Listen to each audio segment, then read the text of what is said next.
नमस्कार बंधू भगिनींनो, आपल्या सगळ्यांचं सहर्ष स्वागत आहे स्वास्तिकम या माझ्या चॅनलवर। आज मी आपल्यासाठी भगवद्गीता जशी आहे तशी याच्यातील पुढील व्हिडिओ घेऊन आलेली आहे।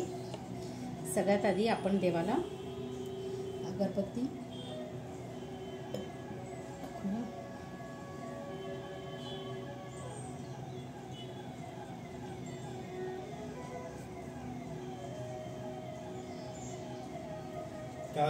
हरे कृष्णा कृष्ण कृष्ण हरे हरे हरे राम राम हरे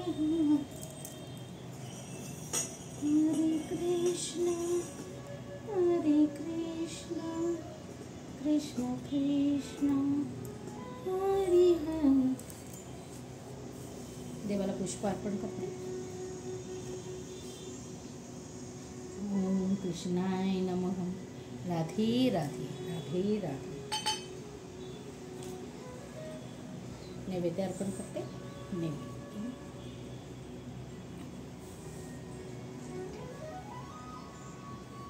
नैवेद्यं समर्पयामि।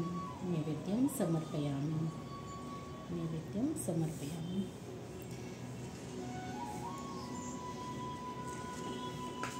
आपला दुसरा धडा सुरू होता सांख्य योग। तर चला मग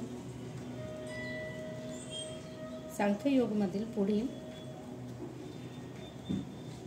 पठण करूया आपण। श्री गणेशाय नमः। श्री सरस्वतीभ्यो नमः। नहि प्रपश्यमय ममापनुद्यात् यच्छोकमुच्छ मेमेत्रियानम् अवाप्य भूमापवस पत्नमृदं राज्यं सूराण्मपि चाधिपत्यम। तात्पर्य: ज्या योगी माझ्या इंद्रियांना शुष्क पाडणाऱ्या लोकांना शोकाला नाहीसे करता येईल असा उपायच मला दिसत नाही। स्वर्गातील देवांसारखे सार्वभौमत्व असलेले वैभवशाली आणि प्रतिस्पर्धा नसलेले राज्य प्राप्त करून सुद्धा मला या शोकाचे निराकरण करता येणार नाही। तात्पर्य: धर्मतत्व आणि नीतिनियमांच्या ज्ञानावर आधारित अर्जुनाने अनेक युक्तिवाद केले, परंतु असे प्रतीत होते की आपले आध्यात्मिक गुरु भगवान श्रीकृष्ण यांच्या सहाय्याशिवाय तो आपली वास्तविक समस्या सोडवू शकला नाही। ज्या समस्येमुळे त्याचे संपूर्ण अस्तित्वच शुष्क पडले होते, त्या समस्येचे निराकरण करणे हे त्याच्या तथाकथित ज्ञानाद्वारे अशक्य आहे हे त्याने जाणले। भगवान श्री कृष्णासारख्या आध्यात्मिक गुरुविना आपल्या अडचणी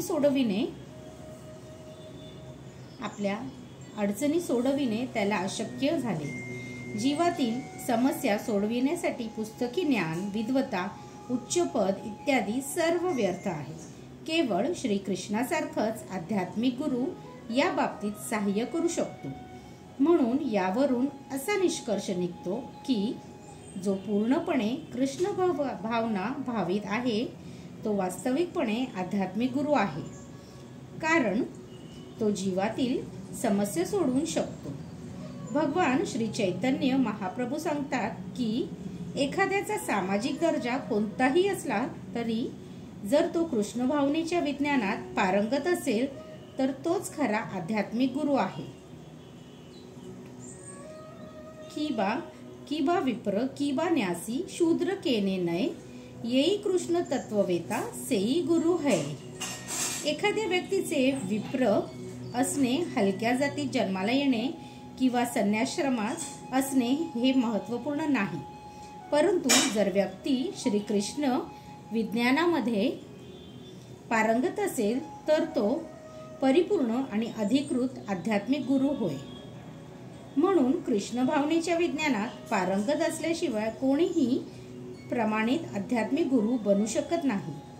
वैदिक साहित्यामध्येही सांगण्यात आले आहे की षटकर्मं निपुनो विप्रो मंत्र तंत्र विशारदः अवैष्णवो गुरुनर स्याद वैष्णवः स्वपचो गुरुहा. वैष्णव किंवा कृष्ण भावनेच्या विज्ञानात पारंगत असल्यावाचून संपूर्ण वेद विद्येमध्ये तज्ज्ञ आणि विद्वान असा ब्राह्मणही आध्यात्मिक गुरु बनण्यास लायक असू शकत नाही. पण एखादी व्यक्ती जरी हलक्या जातीत जन्मली असेल तरी ती वैष्णव किंवा कृष्ण भावना भावित असल्यास आध्यात्मिक गुरु बनण्यास योग्य आहे.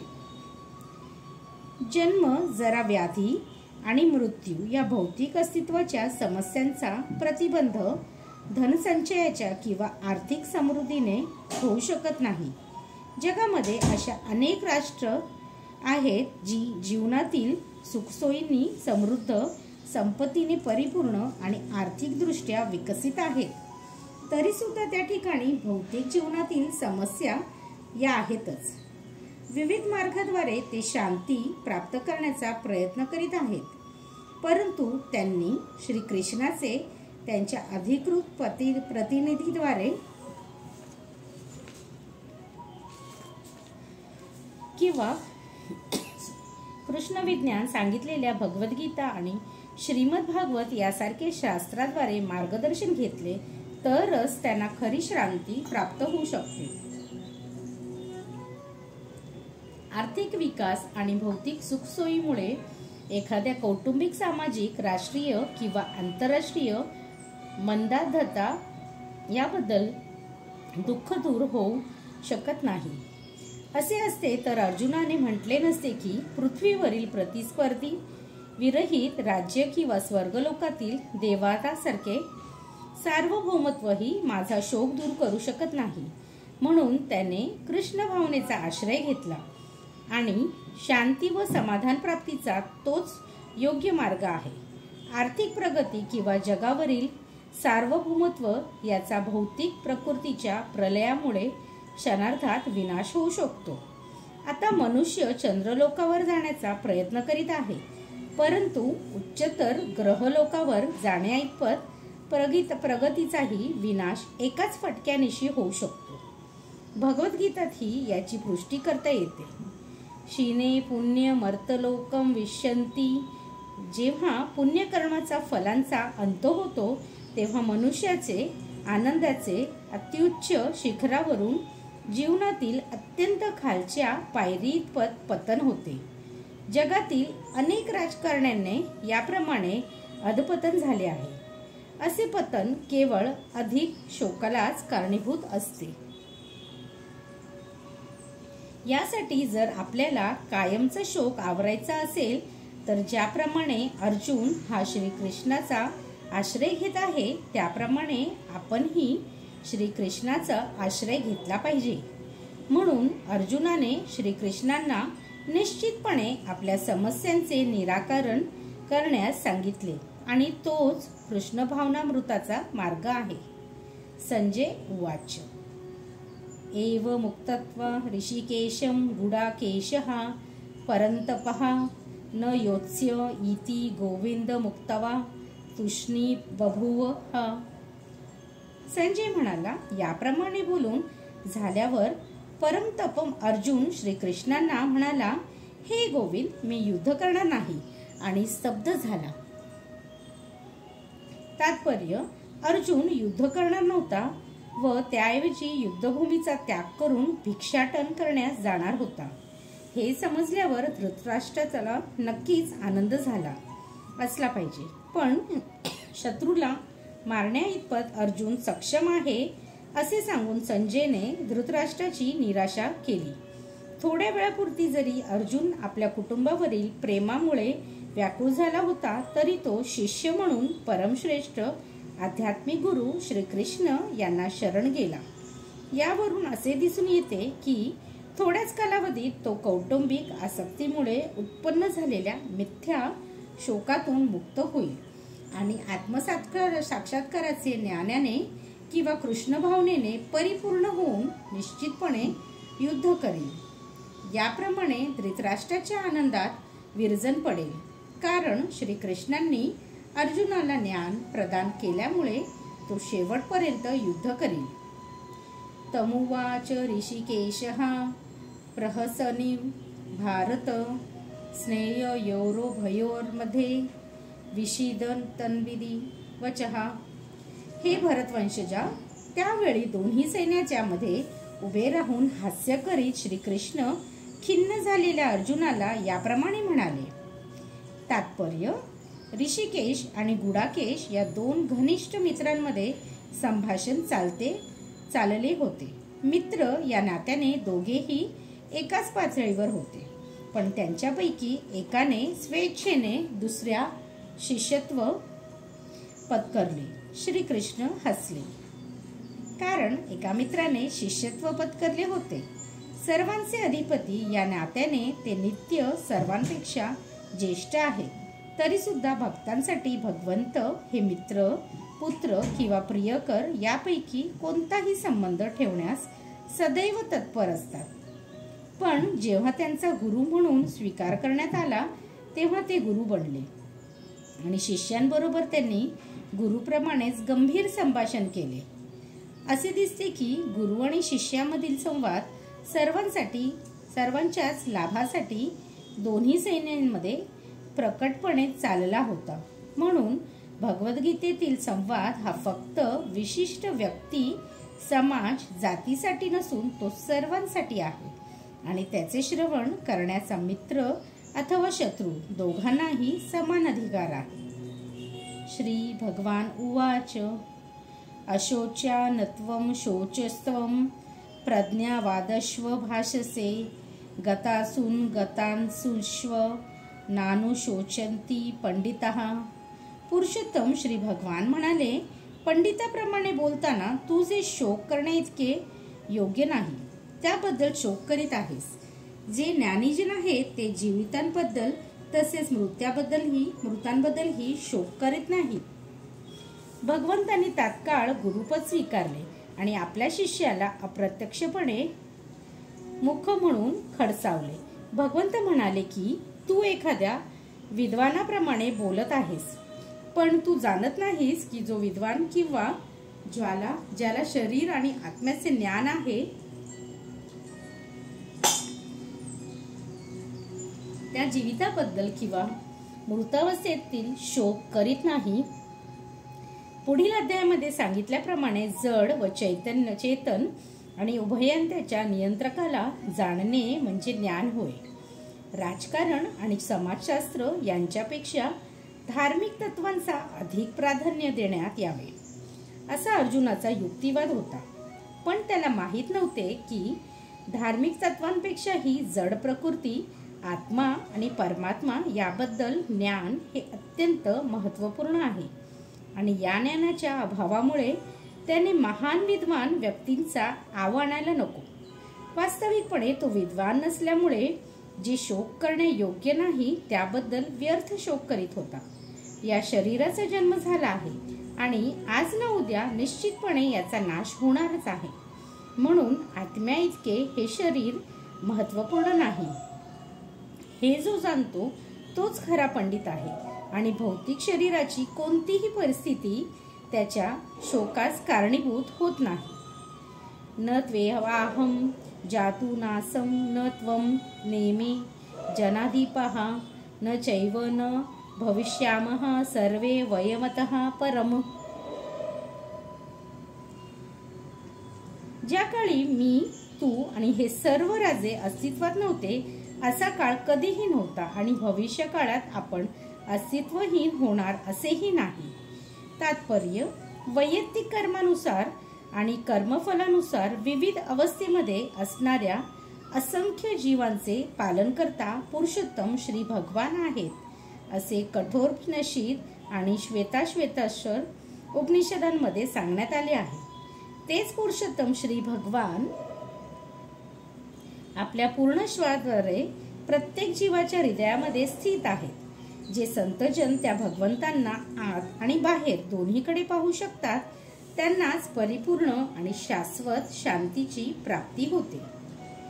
नित्यो नित्यानां चैतन्यं नानं एको बहुना यो विदधाति कामान तमात्मस्थं यनुपश्यन्ति धीरास्तेषां शांती ही शाश्वती नेत्रेश्याम. अर्जुनाला जे वैदिक सत्य सांगण्यात आले ते जगातील सर्व व्यक्तींनाही, विशेष करून ज्यांच्याकडे वास्तविकपणे अतिशय तोकडे ज्ञान आहे पण स्वतः विद्वान असलेला देखावा करतात, त्यांना सांगण्यात आले आहे. भगवान स्पष्टपणे सांगतात की ते स्वतः अर्जुन आणि युद्धभूमीवर जमलेले राजे या सर्वांचे शाश्वत वैयक्तिक अस्तित्व असते आणि बद्ध अथवा मुक्त या दोन्ही अवस्थांमधील सर्व जीवांचे भगवंत हेच नित्य पालन करता आहेत.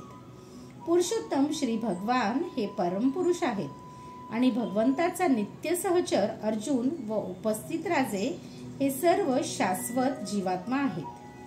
भूतकाळात ते अस्तित्वात नव्हते असे नाही आणि ते शाश्वत नित्य व्यक्ती राहणार नाही असेही नाही.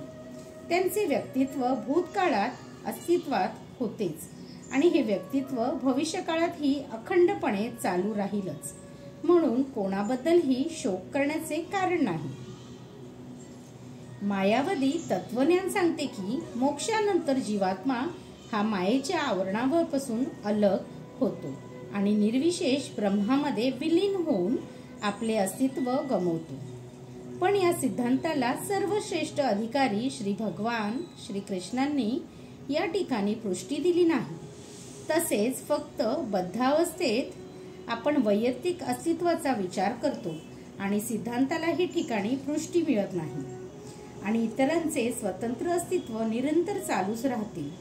श्रीकृष्णाचे हे विधान अधिकृत आहे कारण श्रीकृष्ण भ्रमित होण्याइतकाच प्रश्नच उद्भवत नाही. जर जीवाचे स्वतंत्र अस्तित्व ही वास्तविकता नसती तर भविष्यकाळातील जीवाच्या स्वतंत्र व्यक्तित्वावर श्रीकृष्णांनी इतर लोकांना इतका जोर दिलाच नसता. यावर प्रतिवाद करण्याचे मायावादी म्हणून शकतील की श्रीकृष्णांनी स्वतंत्र व्यक्तित्वाबद्दल सांगितलेले वचन आध्यात्मिक नसून भौतिक आहे. जरी हा युक्तिवाद मान्य केला की व्यक्तित्व हे भौतिक आहे तरी श्रीकृष्णांच्या स्वतंत्र व्यक्तित्वाबद्दल काय? श्रीकृष्ण आपल्या भूतकाळातील स्वतंत्र अस्तित्वाबद्दल खात्रीपूर्वक सांगतात आणि भविष्यकाळातील स्वतंत्र अस्तित्वाबद्दल ही निश्चिती देतात. श्रीकृष्णांनी आपले स्वतंत्र व्यक्तित्व अनेकविध रीतीने निश्चितपणे सिद्ध केले आहे आणि निर्विशेष ब्रह्म हे त्यांच्याहून गौण आहे असे घोषित करण्यात आले आहे. श्रीकृष्णांनी आपले स्वतंत्र व्यक्तिमत्व सर्वत्र कायम ठेवले आहे. जर त्यांचा अहंकारी सामान्यबद्ध जीव म्हणून स्वीकार केला तर त्यांनी सांगितलेल्या भगवद्गीतेतला प्रमाणित शास्त्र श्रवणयोग्य ज्ञानाबद्दल शिक्षण देण्यास असमर्थ आहे. भगवद्गीता ही सामान्य अशा साहित्याहून श्रेष्ठ आहे. कोणताही भौतिक जडवादी पुस्तकाची भगवद्गीतेशी तुलना होऊच शकत नाही. जेव्हा एखादा श्रीकृष्णांना सामान्य मनुष्य म्हणून स्वीकारतो तेव्हा भगवद्गीतेचे सर्व महत्त्व ते केवळ रूढीला धरून नाहीसे होते. मायावादी असा युक्तिवाद करतात की या श्लोकात जे अनेकत्व सांगितले आहे ते केवळ रूढीला धरून आहे आणि ते शरीराला उद्देशून सांगण्यात आले आहे. परंतु यापूर्वी श्लोकामध्ये अशा प्रकारच्या शारीरिक संकल्पनेचे पूर्णपणे खंडन करण्यात आले आहे. जीवांच्या शारीरिक संकल्पनेची पूर्वीच निंदा केल्यावर पुन्हा शरीरविषयक रूढीला चिकटून असणारे विधान श्रीकृष्णाद्वारे केले जाते कसे शक्य आहे? म्हणून स्वतंत्र व्यक्तित्व आध्यात्मिक स्तरावर अनेक ठिकाणी स्पष्टपणे सांगण्यात आले आहे की जे भगवंताचे भक्त आहेत तेच या स्वतंत्र आध्यात्मिक अस्तित्वाबद्दल जाणू शकतात. पुरुषोत्तम श्री भगवान म्हणून श्रीकृष्णांचा जे द्वेष करतात ते या महान ग्रंथामध्ये खऱ्या अर्थाने प्रवेश करूच शकत नाही. अभक्ताद्वारे भगवद्गीतेतील शिकवणूक जाणण्याचा प्रयत्न म्हणजे मधमाशीचे मधालीची बाटली बाहेरून साठल्याप्रमाणे आहे. ज्याप्रमाणे एखाद्याला मधाची बाटली उघडल्या वाचून त्यातील मधाची चव घेता येत नाही, त्याप्रमाणे या ग्रंथातील 4थ्या अध्यायामध्ये सांगितल्याप्रमाणे भगवत भक्त शिवाय इतर कोणीही भगवद्गीता जाणू शकत नाही. तसेच ज्या व्यक्ती भगवंताच्या अस्तित्वाबद्दलच द्वेष करतात त्यांनाही गीतेमधील रहस्याला स्पर्श करणे शक्य नाही. म्हणून गीतेवरील मायावादी टीका ही परम सत्याबद्दल अत्यंत दिशाभूल करणारी आहे. श्री चैतन्य महाप्रभूंनी मायावादी भाष्य वाचण्यास मनाई केली आहे आणि असेही सूचित केले आहे की जो अशा मायावादी तत्वज्ञानाचा स्वीकार करतो तो गीतेतील वास्तविक रहस्य जाणण्यास असमर्थ ठरतो.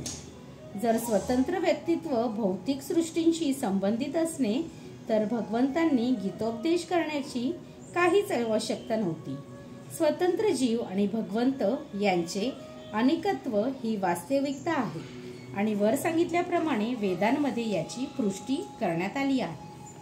श्रीकृष्ण पर्णमस्तु. शुभम भवतु. शुभम भवतु. शुभम भवतु. हरे कृष्ण कृष्ण कृष्ण हरे हरे, हरे राम राम राम हरे हरे. राधे कृष्ण राधे कृष्ण राधे कृष्ण. आपल्याला जर माझे व्हिडिओ खरंच आवडले असतील तर नक्कीच आपण माझ्या चॅनलला सबस्क्राईब करा, माझ्या व्हिडिओला लाईक करा आणि कमेंटमध्ये राधे कृष्ण लिहायला विसरू नका. धन्यवाद.